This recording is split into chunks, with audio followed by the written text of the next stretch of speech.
Assalamualaikum warahmatullahi wabarakatuh. Waalaikumsalam warahmatullahi wabarakatuh. Alhamdulillah.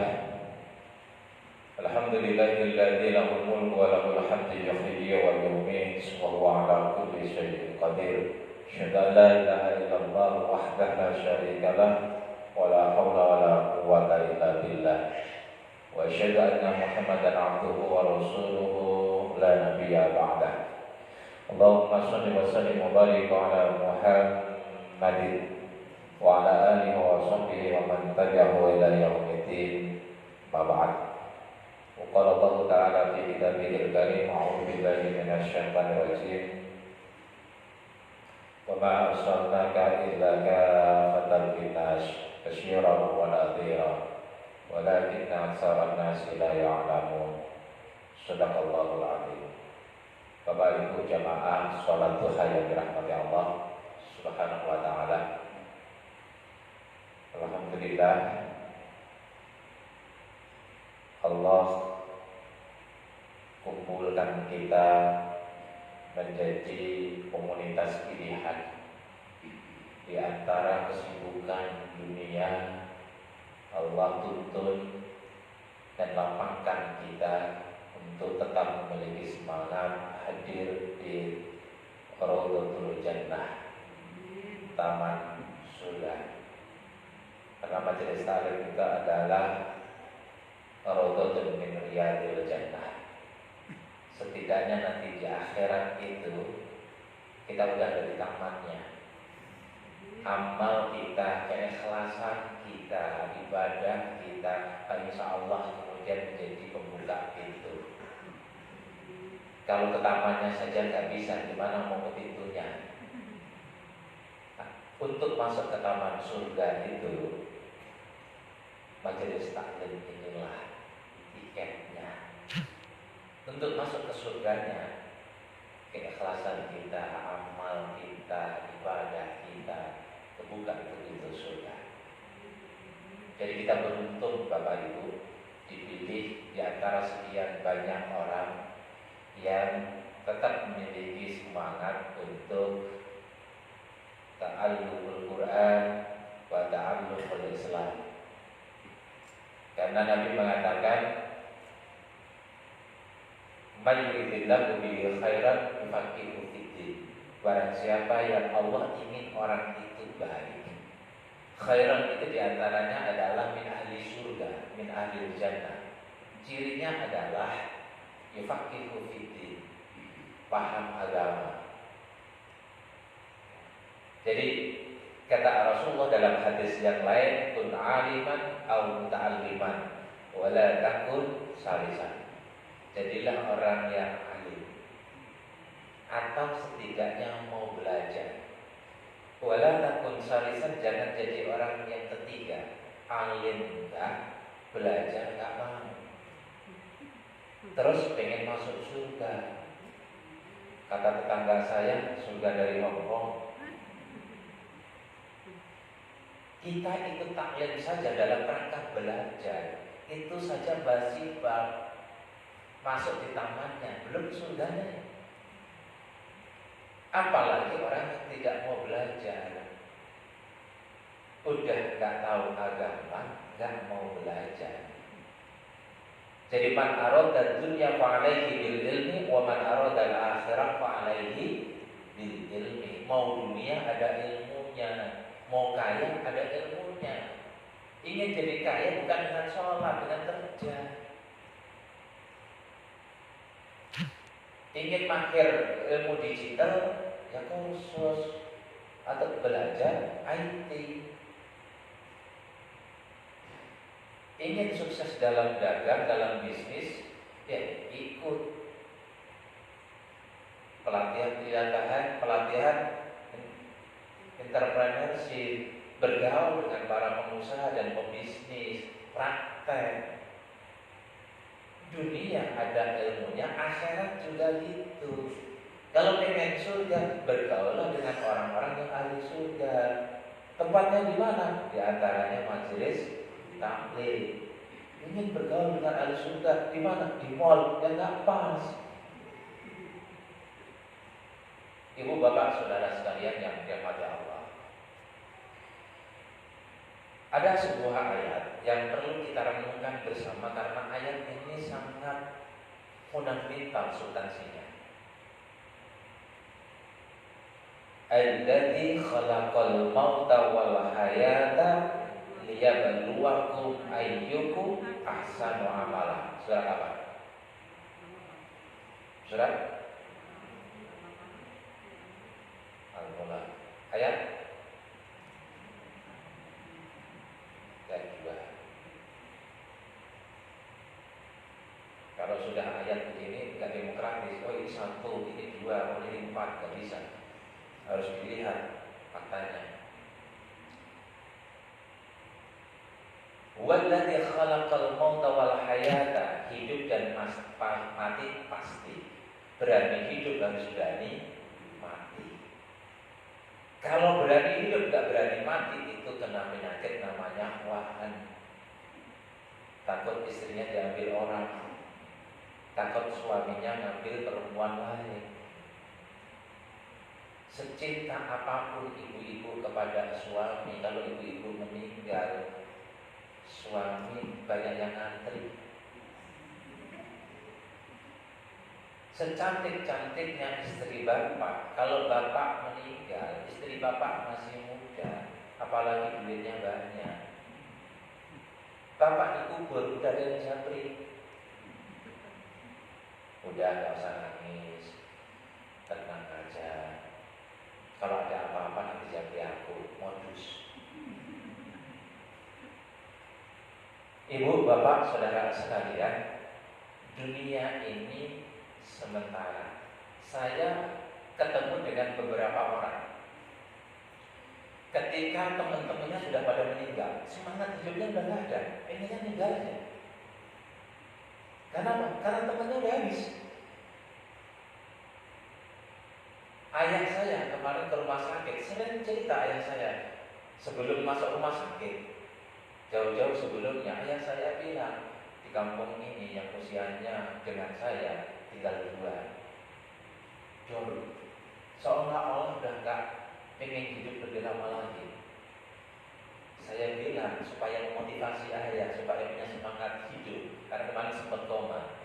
Masuk ke rumah sakit, kemudian sadar, lalu 4 hari alhamdulillah sembuh. Saya datang, saya bilang, Pak, saya bilang, anak-anak ini pengen mengabdi, pengen balas, kasih kesempatan buat kami semua. Bapak yang sehat. Saya berharap, saya bilang, supaya ada motivasi. Sebenarnya gak pengen-pengen amat sih. Bapak nanti menyaksikan pada saat saya jadi guru besar, profesor. Kalau dosen kan arahnya ke situ. Akhirnya kemarin saya pulang lagi, bapak tanya, kapan kamu profesor? Baru ngomong kemarin. Kayak emang beli motor. Ibu bapak saudara sekalian dan nikmat Allah, mati hidup itu adalah sebuah keniscayaan historis. Liyabluwakum, ada ujiannya. Untuk apa? Supaya kita menjadi yang terbaik. Ayyukum ahsanu amala, yang terbaik. Maka iman itu yazid wa yanqus. Kata Allah, ahasiban nasu ayyudraku ayyaqulu amanna wa hum la yuftanun. Jangan kita sekali-kali menganggap sudah menyatakan deklarasi aku beriman, lalu kemudian tidak ada ujian. Iman itu kadang naik, kadang turun. Beda dengan orang sekolah SD. Seorang sekolah SD kelas 1 naik kelas 2, kalau nggak naik tetap kelas 1. Kelas 2 ujian naik kelas 3, kalau nggak naik tetap kelas 2. Nggak ada orang kelas 1, kelas 2 lalu ujian masuk kelas 3 nggak naik diturunkan kelas 1. Nggak ada kan? Tapi kalau iman dan kehidupan sosial kita kadang naik, kadang turun. Di ujian gagal, jatuh. Ujian sukses, naik. Nggak ada ujian gagal, stuck. Nggak ada. Kehidupan sosial kita juga begitu. Bisnis gagal, bangkrut. nyalon wali kota, bupati, nyalon DPR, mutang-mutang, gagal, bangkrut, jatuh status sosialnya, sukses, naik status sosialnya. Benar nggak? Beda dengan kelas. Kelas dalam pengertian sekolah di ruangan. Kelas 4 naik kelas 5 gagal, tetap kelas 4 gak jatuh kelas 1. Tapi kelas sosial ketika kita nggak gagal naik, maka bisa jatuh ke kelas 1, ke kelas 2. Inilah hidup. Begitu juga iman. Al-imanu yazid wa yanqus. Kadang naik, kadang turun. Suami saya iman naik, suami kalian lagi iman turun. Benar nggak? Suka begitu. Padahal ini adalah permainan dunia yang sengaja Allah hadirkan dalam rangka menguji kita. Sampai di mana kita memiliki istiqomah. Tapi jangan bapak-bapak manfaatkan. Lebih baik minta maaf daripada minta izin. Itulah yang salah. Ibu, bapak, saudara sekalian yang dirahmati Allah Subhanahu wa taala. Tidak ada kehidupan ini tanpa ujian. Kenapa? Karena manusia adalah dinamis. Manusia itu senantiasa mengalami perubahan. Ada 3 bentuk perubahan. Yang pertama adalah perubahan yang bersifat tabi'iyah, perubahan natural, alami. Ibu bapak masuk tahun 2022, nambah nggak usianya? Berubah nggak? Dulu ibu usia berapa sekarang? 65. Dulu ketika ibu usia 22, sama nggak fisiknya dengan 65? Enggak, berubah.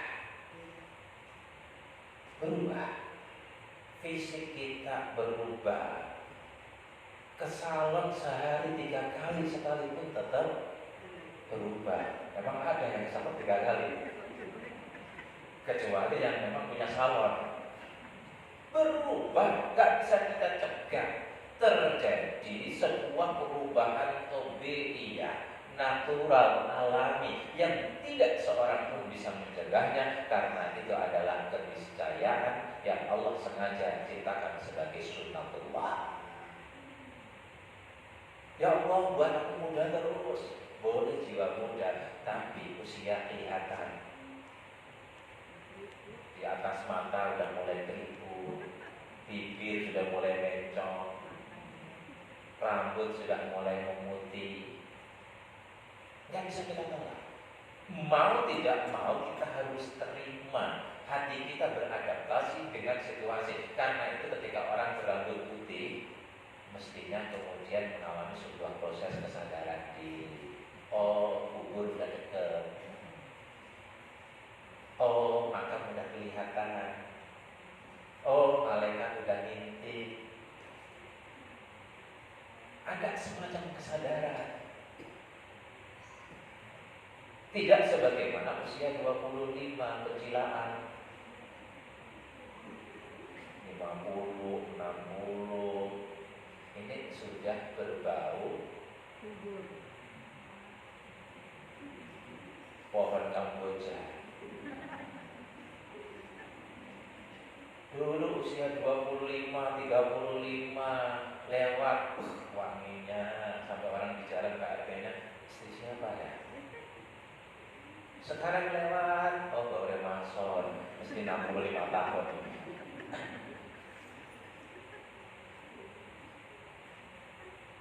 Otomatis kebutuhan akan fisik pun berubah.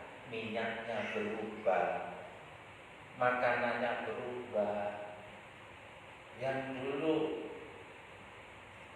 sate kambing sikat aja, sekarang kolesterol.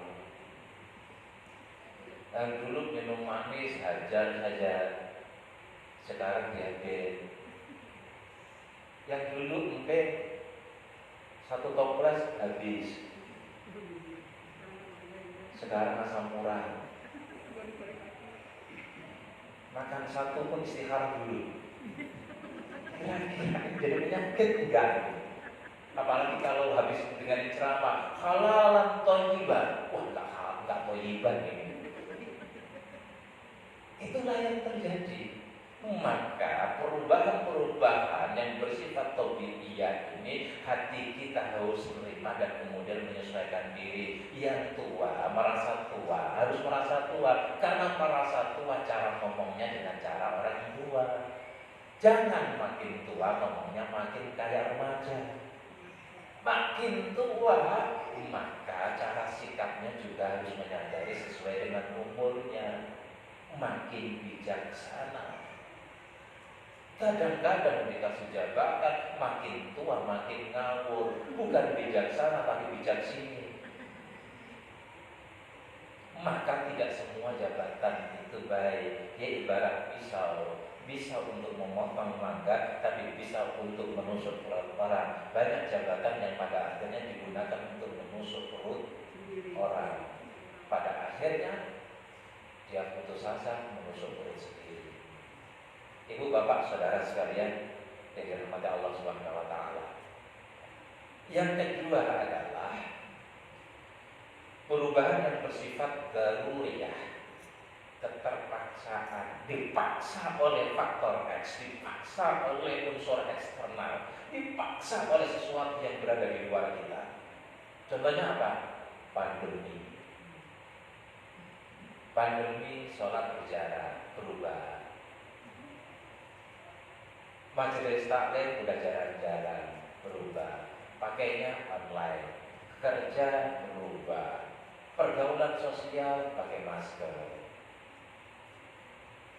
Ini masker ini menguntungkan sebenarnya. Yang cantik nggak menimbulkan fitnah, yang jelek kepedean. Kadang-kadang orang nggak pakai masker, kemudian buka masker. Loh, kemarin kamu lihat kamu lebih ganteng pakai masker deh. Kamu lebih cantik pakai masker. Itu kan menjengkelkan. Karena kalau maskernya dibuka nggak cantik lagi. Ibu bapak ambil manfaatnya, menyesuaikan sebuah perubahan yang kita dipaksa untuk ikut berubah. Bisnis berubah, kerja berubah, hubungan suami istri berubah. Di mana nggak berubah, istrinya kena COVID. Kalau dipaksain seperti hubungan biasa, suaminya meninggal. Saya punya teman, istrinya baru masuk sekitar 2 hari di rumah sakit kena COVID. Saya telepon, ini salah satu direktur pasca sarjana Tazkiyah Sentul. Saya ajak keluarga, hubungin dia, yuk kita ikut makan siang. Saya di rumah sakit ini, istri saya kebetulan COVID, tapi saya tes gak COVID. Gak apa-apa kan? Ya gak apa-apa, saya bilang. Temu 2 hari kemudian, karena dia sering nunggu istrinya, dia kena COVID. Apa yang terjadi? Dia meninggal, istrinya sembuh. Inilah pentingnya kita menyesuaikan. Sayang sih sayang, tapi perlu sikap yang rasional. Jadi bapak ibu saudara sekalian, ya, ada perubahan yang bersifat daruriyah. Pemilihan presiden ya sudah 2 periode sudah dipilih, ingin terus menjadi seumur hidup, nggak perlu. Itu namanya tidak menyesuaikan dengan kebutuhan atas perubahan. Harus ada sesuatu yang berubah, kita harus beradaptasi. Ya, kalau kemudian perubahan bagaimana dengan Islam Nusantara? Nah, ini seringkali saya sedikit ingin cerita tentang Islam Nusantara, Bapak Ibu. Islam Nusantara ini adalah kajian akademis yang belum selesai untuk merumuskan metodologinya. Kan sebenarnya bagaimana Islam kan dikatakan dalam Al-Quran itu wa ma arsalnaka illa kafatan linnas basyira wa nadhira walakin aktsaran nasi la ya'lamun.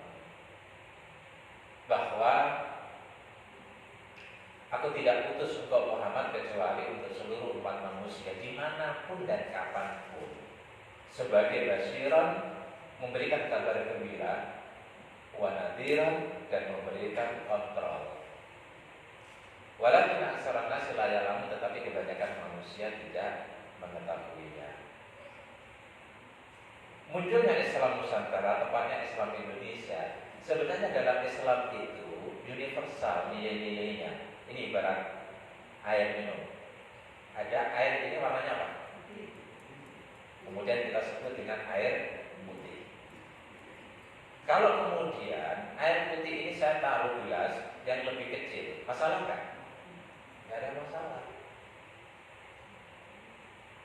Apalagi kalau pulang dari umroh atau haji, bawa air zam-zam, pesen dulu ke Tanah Abang, gelasnya kecil-kecil supaya nggak cepat habis.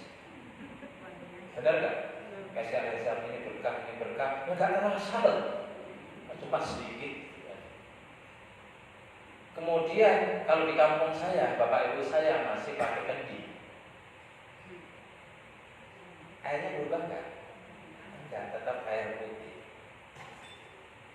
Islam itu memiliki nilai-nilai yang substansial dan ini adalah universal. Kalau kemudian di Arab orang sholat pakai jubah, di Indonesia orang sholat pakai celana, di pesantren orang sholat pakai sarung. Sarung, celana, jubah itu adalah ibarat gelas. Kemudian ada pakai peci hitam di Indonesia. Orang ke Mekah untuk umroh beli peci hitam. Ketika di hotel dibuka made in Cianjur. Ketika itu ada, tidak usah mempersoalkan gelas, kendi, cangkir, muk atau apapun. Yang penting kan isinya gelas. Kamu sholat pakai peci atau enggak ada masalah. Kamu pakai jubah atau pakai sarung celana, enggak ada masalah. Yang jadi masalah kalau kemudian tidak sholat, atau sholat maghrib cuma 2 rakaat, atau kosong sholat maghrib 1 rakaat setengah. Itu baru jadi masalah. Kenapa? Air ini kamu kasih kotoran. Kalau orang kemudian dalam suasana panas kasih es, bagus. Kalau kemudian dalam suasana dingin -2 ya dihangatin, bagus. Yang jadi masalah adalah ketika suhu dingin udah 10 derajat Celcius minum pakai es. Ini orang tidur namanya. Atau suasana panas betul, malah minumnya hangat-hangat, ini juga nggak pas. Inilah yang disebut dengan ijtihad. Perlu pakai es kah? Perlu pakai hangat kah? Jahe kah? Atau kemudian pakai gula? Kalau diabetes jangan pakai gula. Teh tawar nggak masalah. Inilah ijtihad. Kata Rasulullah, Innallaha yab'atsu di hadhil ummah ala ra'si kulli mi'ati sanah man yujaddidu laha dinaha. Sesungguhnya Allah mengutus pada setiap kaum itu di ujung 100 tahun, setiap 100 tahun man yujaddidu laha dinaha, orang mujaddid yang menafsirkan Quran, menafsirkan hadis, menafsirkan sunnah, dalil-dalil Allah dan Rasulnya disesuaikan dengan situasi yang sudah berubah. Dulu kita membayangkan malaikat itu kemana-mana bawa buku dan pulpen yang ngerti program atil. Wah, ini ngomong beli-beli. Ini mungkin itu di Barat. Dicatat. Ketika era digital, imajinasi kita tentang malaikat berubah. Oh, malaikat cukup pakai HP. Nanti ketika digital itu makin berkembang, imajinasi kita tentang malaikat dalam mencatat amal berubah. Oh, malaikat sudah pasang CCTV, sudah tak gitu. Maka kalau di mall ada apa? Parkir ini masih sekian. Kenapa? Karena ada monitornya. Oh, malaikat sudah pasang monitor. Imajinasi kita berubah. Begitu juga dalam kita memahami Al-Quran dan Al-Hadis, secara substansi tidak boleh berubah, tetapi hal-hal yang furu'iyah boleh berubah. Ada istilah substansi itu usuliyah, ada istilah bentuk itu namanya furu'iyah. Silakan kita berdebat soal furu'iyah, tapi soal usuliyah tidak selesai. Sholat 4 rakaat zuhur jangan berdebat. Soal asar 4 rakaat jangan berdebat. Subuh 2 rakaat jangan berdebat. Puasa di bulan Ramadan jangan berdebat. Kemudian Dzulqa'dah, Dzulhijjah, haji, jangan berdebat. Soal kaifiat ibadah nggak usah berdebat. Soal zakat ya segitu, nggak usah berdebat. Ada pun zakat profesi, masa Rasulullah karena memang belum ada the division of labor. Itu kan muncul pada saat dalam buku mukadimahnya Ibnu Khaldun, kemudian yang lebih terstruktur lagi pada era abad ke-19, yaitu lahirnya kapitalisme, di mana Durkheim membuat sebuah judul buku The Labor and the Division of Labor, pembagian kerja karena pabrik dan ada pembagian kerja. Di situ ada profesi-profesi muncul, maka ada zakat profesi. Ini perlu mujadid, ini perlu ijtihad yang seperti ini. Tapi yang sudah taken for granted, sudah dari Allah, ma anzalallah, sudah. Jangan seperti orang-orang kafir yang selalu menentang kepada para nabi. Ketika ittabi'u ma anzalallah, ikuti apa yang diturunkan oleh Allah. Nabi Musa mengatakan begitu, Nabi Muhammad mengatakan begitu, nabi-nabi yang lain mengatakan ikuti apa yang diturunkan oleh Allah. Apa jawab mereka? Qalu bal nattabi'u ma wajadna 'alaihi aba'ana. Kami ikut warisan nenek moyang kami. Kalau nenek moyang kami mewarisi korupsi, ya kami ikut korupsi. Kalau nenek moyang kami mengajarkan kecurangan, ya kami ikut melakukan kecurangan. Itu kan sebenarnya sudah digambarkan oleh Allah dalam beberapa ayat terkait dengan upaya para nabi untuk mengajak, melakukan sebuah perubahan tradisi yang sayyi'ah itu dalam rangka mengikuti tradisi baru yang hasanah. Mereka selalu menjawab bal nattabi'u ma wajadna 'alaihi aba'ana. Kami ikuti warisan nenek moyang kami. Kata orang Betawi, gue tahu makanya warisan nenek lu tuh salah, maka ikut gue. Kalau benar, gue gak ngasih kayak begini, gak ngajak lu. Kira-kira kalau orang mengatakan belum dimakan sendiri. Jadi Bapak Ibu Saudara sekalian yang dirahmati Allah, warisan tradisi ini perlu dikontrol, perlu dikritik, perlu dievaluasi. Mana yang baik ambil, mana yang buruk ganti. Al-muhafadzatu 'ala al-qadim as-shalih wal akhdhu bil jadid al-aslah. Inilah dialektika. Dalam Islam itu mujadid itu lahir sebagai tokoh dialektika. Masa lalu yang baik ambil, masa sekarang yang buruk tinggalkan, ganti. Inilah disebut dengan reformasi. Jangan bilangnya reformasi, korupsinya lebih banyak.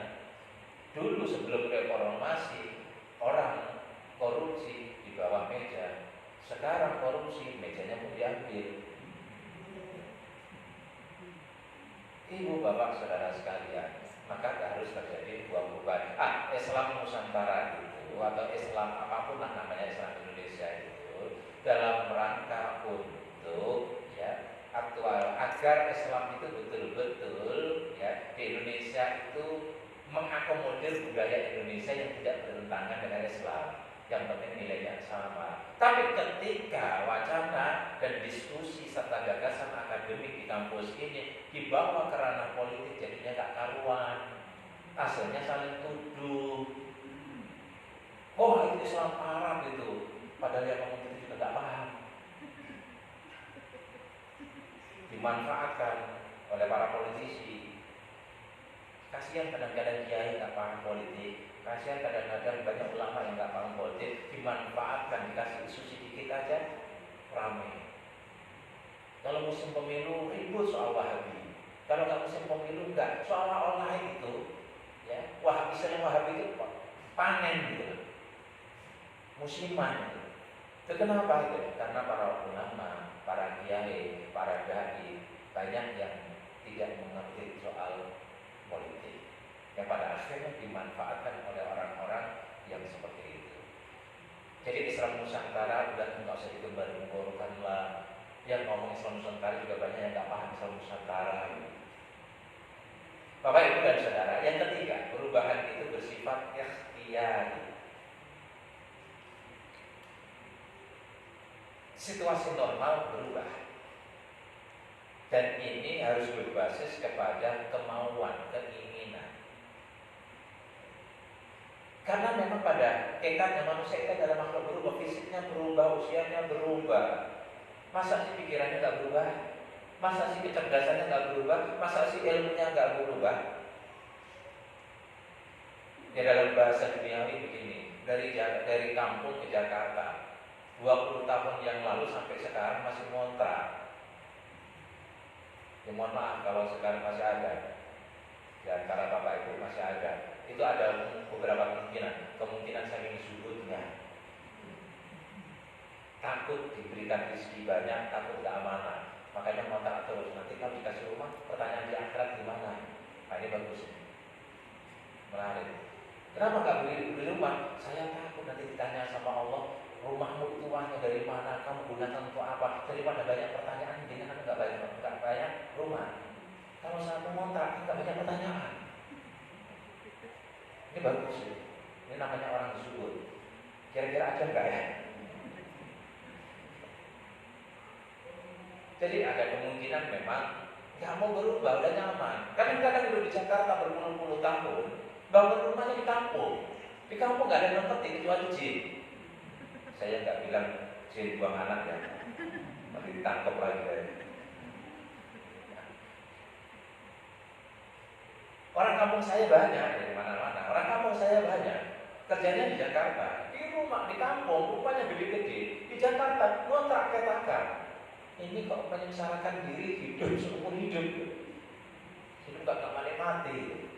Jadi Bapak Ibu dan Saudara, ikhtiari, pilihan. Mau berubah apa enggak? Berubah finansial, berubah status sosial, berubah moral, berubah dari unsur spiritual. Kalau berubah dari unsur spiritual, ya banyak zikir, banyak beribadah. Udah usia 50 tahun malam gak bangun kebangetan, itu namanya orang gak sadar kalau tua gitu.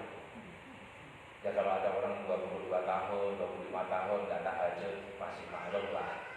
Tapi 50 tahun gak tahajud kok rasanya. Orang gak sadar, udah bangun hujan. Kira-kira seperti itu. Berubah. Kalau secara moral berubah, berikhtiar manusia itu pahalul khata wa nisyan, salah, keliru lagi, tapi sadar akan kesalahan itu. Orang yang bertakwa adalah orang yang bukan orang yang tidak pernah berbuat salah. Orang yang bertakwa adalah orang yang alladzina idza fa'alu fahishatan aw dhalamu anfusahum dzakarullaha fastaghfaru lidzunubihim. Wa may yaghfiru dzunuba illallah al-ayat. Orang yang bertakwa cirinya diantaranya adalah orang-orang yang melakukan kesalahan tapi dia sadar kesalahan itu, mengakui kesalahan itu, bertanggung jawab atas kesalahan itu. Astagfirullah, ingat kepada Allah, mohon maaf kepada Allah atas kesalahan itu.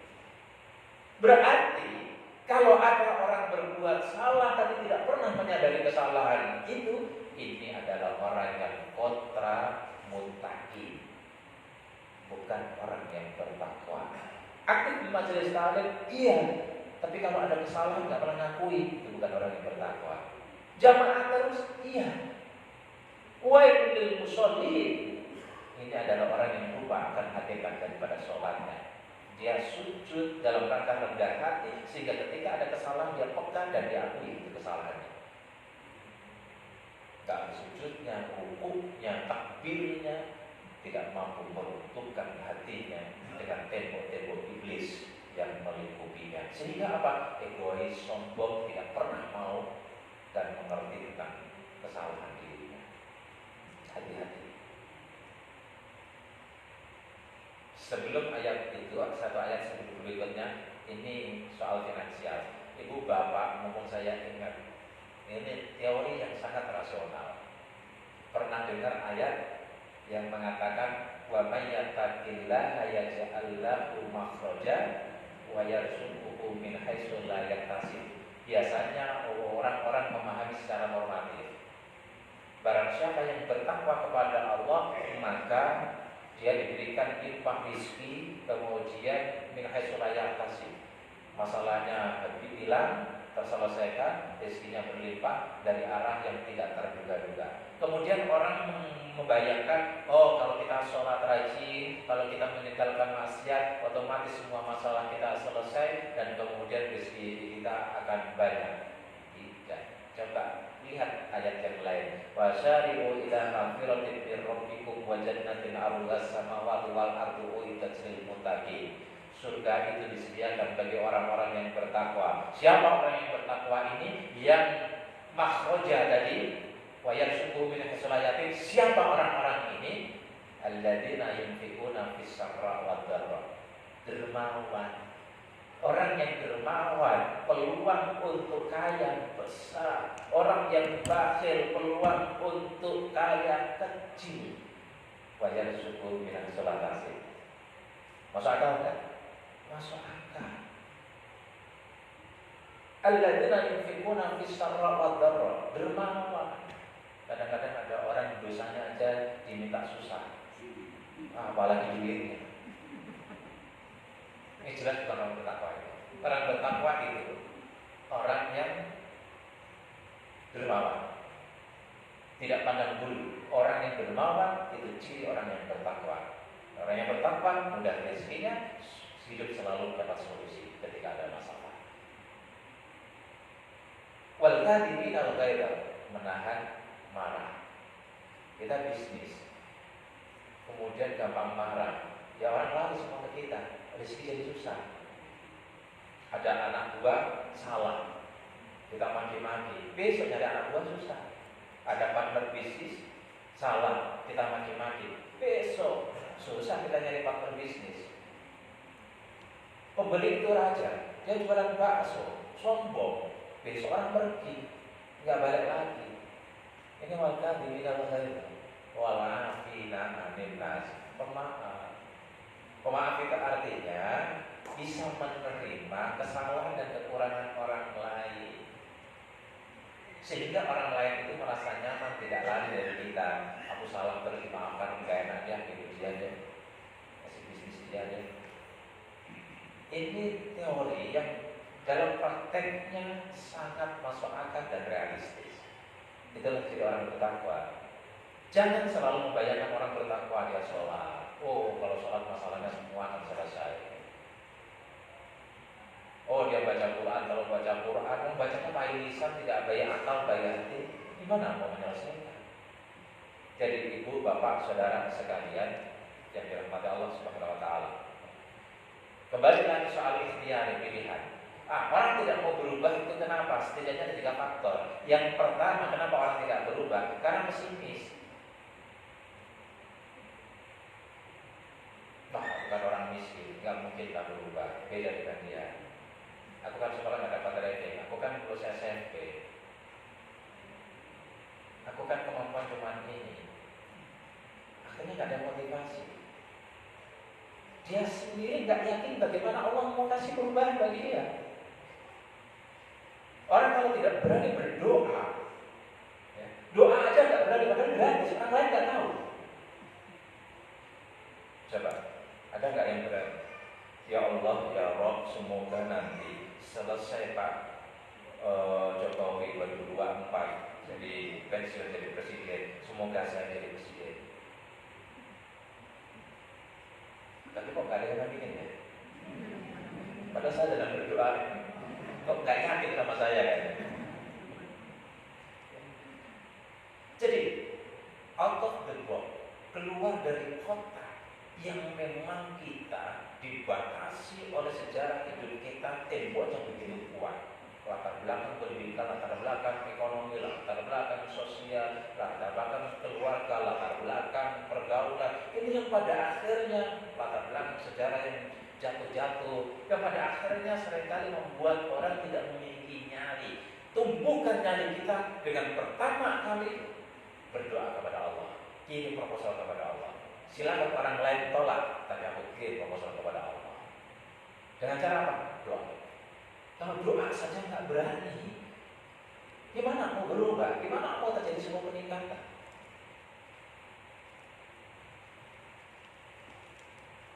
Ya Allah, ya Allah, semoga yang otot gembok yang tidak biasanya itu.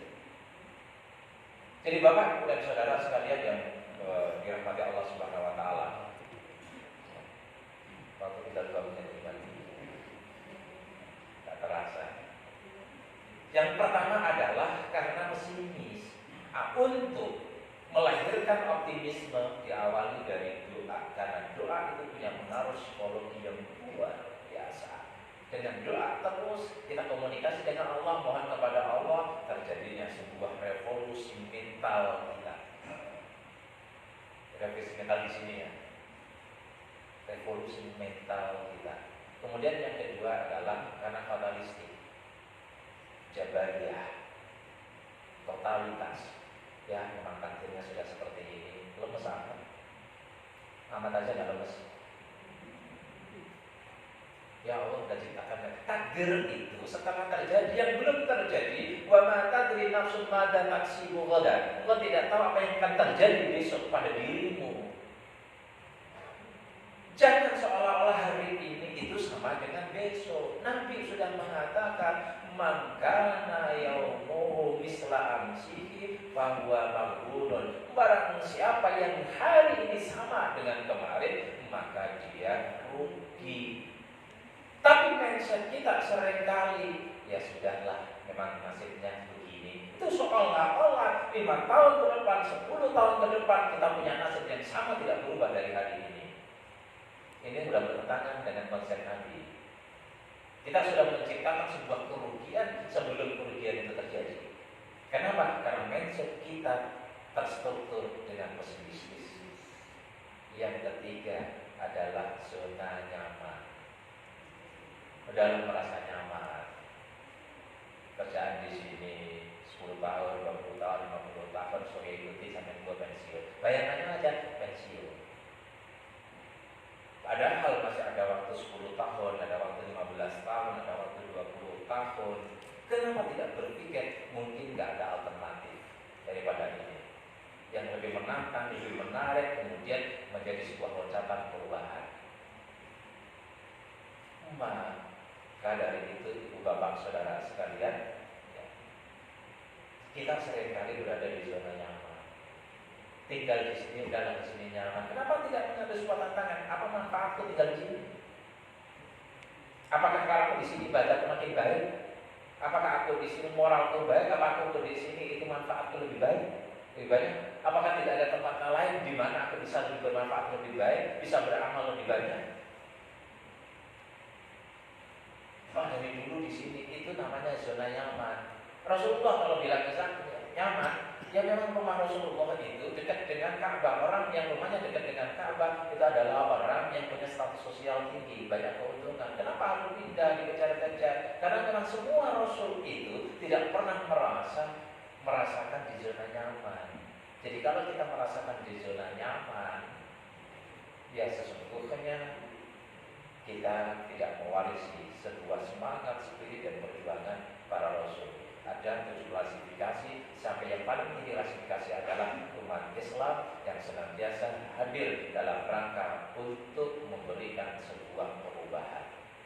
Tapi nggak mungkin waktunya saya jelaskan 1, 2, sampai 7. Tapi yang ke-7, yang terakhir itu adalah umat Islam yang ada di dalam dirinya kuntum khairu ummah ukhrijat linnas ta'muruna bil ma'ruf wa tanhauna 'anil munkar, yaitu umat yang senantiasa berpikir untuk melakukan sebuah perubahan, karena inilah yang diwariskan oleh para rasul dan para nabi. Demikian Bapak Ibu dan saudara sekalian bisa saya sampaikan lewat 1 menit.